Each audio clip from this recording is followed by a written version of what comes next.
müşteri canım cihanım var benim. Ağrı gül kavmeti sebil revanım var benim. Fırkatınca arızsam ahi planım var benim. Hakim aşıkta altına tavanım var benim. Sözü ilişkide besidarım nihanım var benim.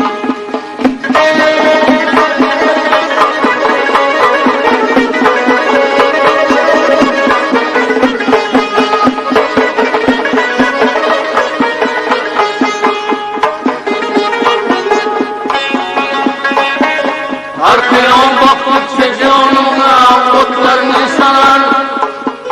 Reşteyi yağmur üzüler ve ömrüm kıskalar.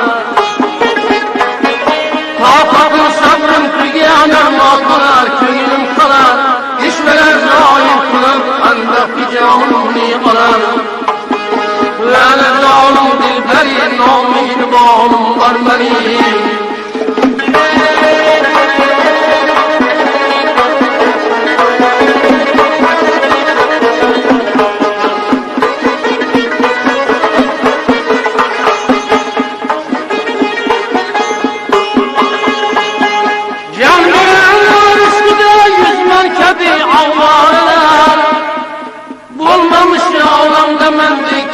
Baktı karana, Yirgirandan yüreğim doldu 100.000 paralar. Anraman aktı ciğerdim para bulgan yaralar. Şöyle derdi bir kararı bir amanım var benim.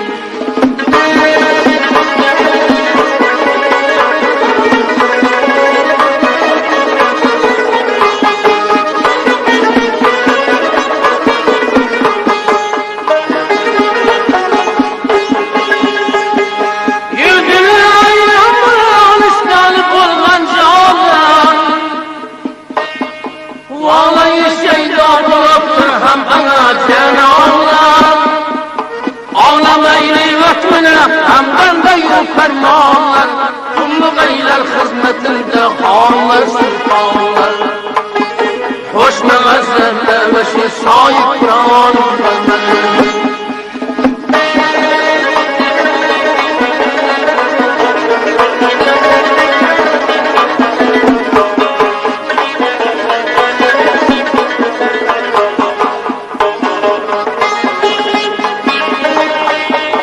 Her derdin körsetliği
ne sebepten oldu bilmem şaşmıgir yalnız sana. Bilseniz indi yakın bu bende fermanlık sana. Dünyada yetmez mi indi uçku sultanlık sana. Her zaman yolumda hayli cevdanım var benim. Ve acayip meluka sahip Kur'an'ım var benim.